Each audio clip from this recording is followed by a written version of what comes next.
Hello guys, welcome back my YouTube channel में आप सभी लोगों को स्वागत है पावर ऑफ स्टडी विद पीके में। आज हम कक्षा 10 की प्रश्नावली 7.3 का गणित जो है चैप्टर 7 देखने वाले हैं। इसके पहले हमने 7.2 की बात की थी। आज का जो हमारा लेक्चर है वह प्रश्नावली 7.3 का है। पहला क्वेश्चन है, तो देखते हैं पहला क्वेश्चन क्या है। उस त्रिभुज का क्षेत्रफल ज्ञात कीजिए जिसके शीर्ष क्रमशः 2-2, 3 और -1, 0 और 2, -4 दिए हैं। तो सबसे पहले हम देख लेते हैं त्रिभुज का क्षेत्रफल ज्ञात करने का हमारे पास जो फार्मूला है उसको देख लेते हैं।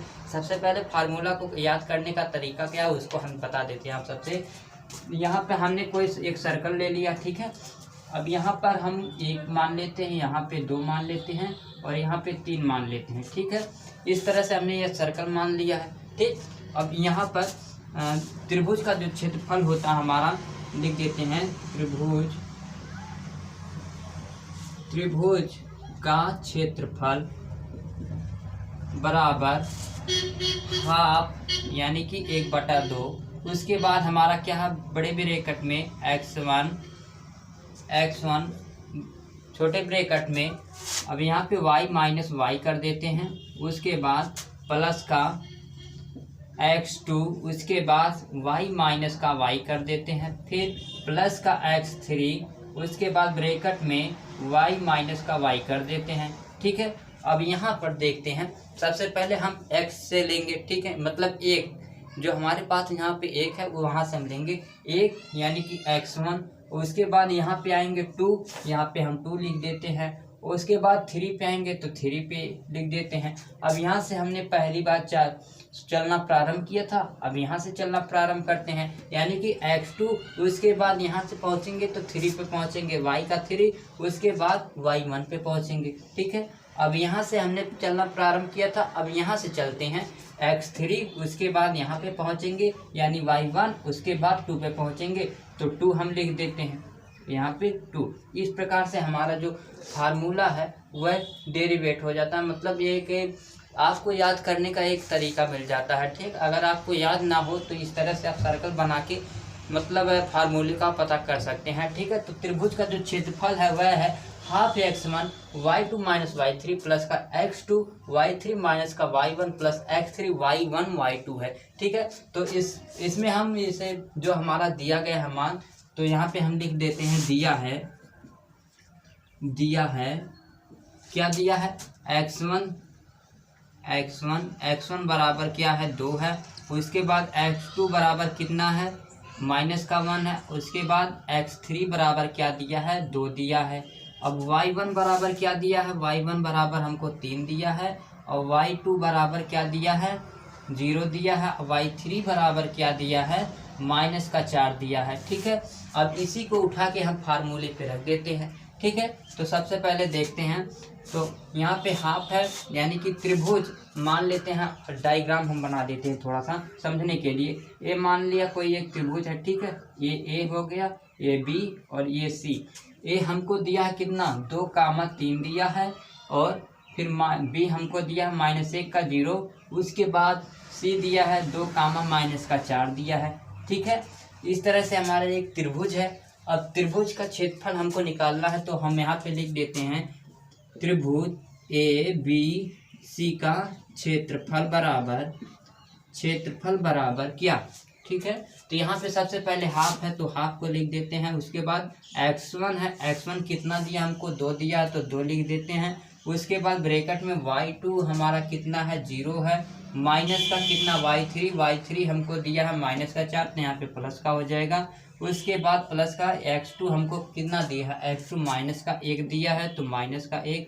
उसके बाद ब्रैकेट में और यहाँ पे आ गए y3 हमको कितना दिया है तो y3 -4 है। उसके बाद माइनस कितना y1 है, तो y1 3 दिया है, तो यहाँ का माइनस का 3 हो जाएगा। उसके बाद फिर x3 की बात करते हैं, तो प्लस का x3 हमारे पास जो है वह 2 दिया है, और यहाँ पे y1 कितना है, y1 हमको 3 दिया, तो 3 माइनस का कितना y2 हमारे पास 0 हो, तो 0 लिख दे रहे हैं। ठीक है, इस तरह से हमने वैल्यू को पुट। अब देख लेते हैं इक्वल टू कितना हाफ का, उसके बाद अब 4 दिया है, 4 दुआई 8 हो जाएगा हमारा, 8 प्लस का कितना हो जाएगा, और 4 3 7, 7 माइनस का 7 और माइनस 1 का गुणा करेंगे तो कितना हो जाएगा, प्लस का 7 हो जाएगा, प्लस में कितना फिर 2 3 6 यानी 6 हो जाएगा। टोटल हम जोड़ लेते हैं कितना हो जाएगा, इक्वल टू हाफ, उसके बाद 16, 8 8 16 तो 15 हमारा हुआ, 15 5 20 1 21, 21 बटा 21 यानी कि 21 इक्वल टू 21 बटा 2 वर्ग मात्रक हमारा आंसर आ गया। ठीक है, आगे आप चाहें तो स्क्रीनशॉट ले सकते हैं। अब क्वेश्चन नंबर 2 की हम बात करते हैं। क्वेश्चन 2 है पहले का, माइनस का 5 कामा 1 और 3 कामा माइनस का 5 5 कामा 2 दिया है। ठीक है, तो यहाँ पे हम सबसे पहले लिख देते हैं दिया है क्या दिया है, x1 बराबर कितना है, माइनस का 5 है, और x2 बराबर कितना है, प्लस का 3 है, x3 बराबर कितना है, प्लस का 5 है, और y1 बराबर कितना है, y1 बराबर माइनस का 1 है, और y2 बराबर माइनस का 5 है, और y3 बराबर हमको 2 दिया है। ठीक है, अब इसी को हमें इस फार्मूले पर वैल्यू इसकी पुट कर देनी है। ठीक है, तो यहाँ पे एक हम त्रिभुज ले लेते हैं समझने के लिए। ये मान लिया कोई एक त्रिभुज है ए बी सी, इसका जो है ये हमको कितना दिया है, माइनस का 5 कामा माइनस का 1 दिया है, और बी दिया है 3 कामा माइनस का 5, और सी दिया है 5 कामा 2। ठीक है, इस तरह से हमने एक त्रिभुज का डायग्राम बना लिया समझने के लिए। अब बात करते हैं वैल्यू को पुट करना। ठीक है, तो सबसे पहले क्या है त्रिभुज का, यानी कि त्रिभुज ए बी सी का क्षेत्रफल बराबर क्या, हाफ x1 कितना है, माइनस का 5 है, माइनस का 5 ब्रैकेट में, उसके बाद y2 माइनस का y3, y2 माइनस का y3, उसके बाद प्लस का x2 हमारे पास कितना है, x2 3 दिया है तो 3, उसके बाद यहाँ पे y3 माइनस y1 दिया, y3 माइनस y1 दिया है तो यहाँ पे प्लस हो जाएगा।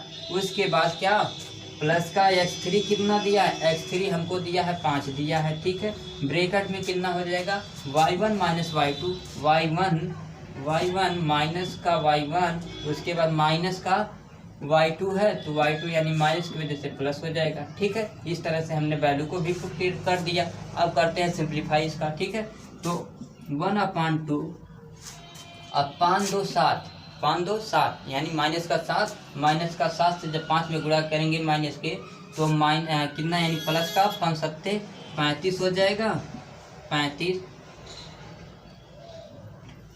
उसके बाद यहाँ पे प्लस 2 1 3 त्रिका 9 हो जाएगा हमारा। ठीक है, और माइनस का कितना, 5 में से 1 जाएगा तो 4 यानी 4 5 20, प्लस का 20 हो जाएगा। ब्रैकेट बंद कर दिया हमने। 35 प्लस 20 प्लस 9 जोड़ लेंगे, टोटल कितना हो जाएगा, तो 1/2 इंटू उसके बाद 35 यानी 20 20 40 5 25 45 45 5 20 54 यानी कि टोटल हमारा कितना आ जाएगा 54 ना, 35 20 45 हो जाएगा, 45 5 50 4 54।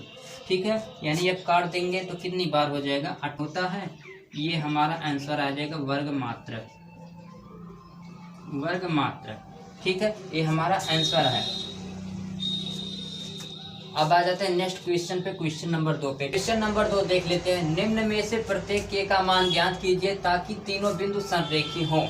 अब संरेखी की बात कर रहा है तो हमारा क्या है, यानी कोई रेखाखंड है और ये हमारा जो तीनों बिंदु हैं वो एक ही रेखाखंड पे कहीं स्थित हैं। ठीक है, इस तरह से अगर डायग्राम हमारा है तो वह संरेखीय होगा। ठीक है, अब त्रिभुज अगर रहता है हमारा, ये त्रिभुज मान लेते हैं, तो एक बिंदु यहाँ पे है, एक बिंदु यहाँ पे है, एक बिंदु यहाँ पे है, तो ये रेखा मतलब ये संरेखीय नहीं होता, क्योंकि ये इसमें 3 रेखाखंड मिलकर एक त्रिभुज का निर्माण किए हैं ना।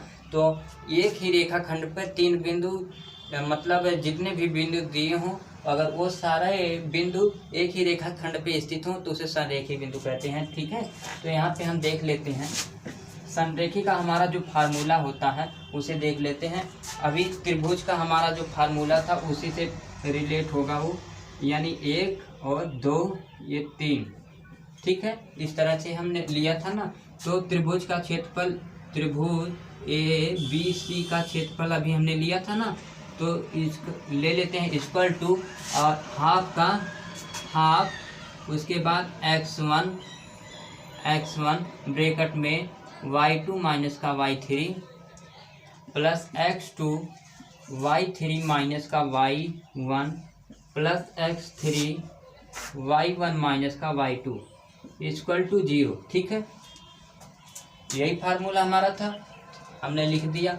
अब ये हमारा जो 2 है अब इधर जाएगा तो गुणे में होगा, ये भाग में है तो उधर गुणा में हो जाएगा, यानी कि x1 y2 माइनस का y3 plus x2 y3 minus का y1 प्लस x3 और y1 माइनस का y2 अब इक्वल टू 0 हो जाएगा। ठीक है, ये हमारा जो है संरेखी का सूत्र हो गया। अब इसी फार्मूले पे हमको इसको रखना है, तो सबसे पहले हमको लिख लेते हैं जो दिया हुआ है, तो यहाँ पे हम लिख लेते हैं दिया है क्या दिया है, x1 x2 x3 y1 y2 y3। ठीक है, तो x1 कितना दिया है, 7 दिया है, और x2 5 दिया है, और x3 3 दिया है, और माइनस का 2 दिया है, और y2 कितना दिया, 1 दिया है, और y3 के दिया है। ठीक है, अब इसी फार्मूले पे हम वैल्यू को पुट कर देते हैं। ठीक है, तो सबसे पहले x1 कितना दिया है, तो 7 दिया है, तो 7 लिख देते हैं ब्रैकेट में, y2 1 और माइनस का y3 कितना है, k है, के प्लस का x2 हमको 5 दिया है तो 5 लिख देते हैं, और y3 कितना है, k है, माइनस का y1 कितना, यानी माइनस की वजह से ये प्लस हो जाएगा, प्लस का 2। उसके बाद x3 कितना दिया है, 3 दिया है तो 3 लिख देते हैं ब्रैकेट में। उसके बाद y1 कितना दिया है, माइनस का 2, और माइनस y2 कितना है, 1 है, लिख देते हैं इक्वल टू 0 पे। ठीक है, अब यहाँ से ले लेते हैं इक्वल टू कितना हो जाएगा, 7 और माइनस का 7 के प्लस का 5 के प्लस 5 2 10 प्लस, यानी कि 2 1 माइनस का 1, यानी कि माइनस का 3, और माइनस 3 का गुणा जब 3 बार होगा तो माइनस का 9 हो जाएगा इक्वल टू 0 के। अब यहाँ पे चर को एक तरफ अचर को एक तरफ कर लेते हैं। ठीक है, चर को एक तरफ अचर को एक तरफ कर लेते हैं, तो यहाँ पे क्या हो जाएगा, यानी कि -7 के और माइनस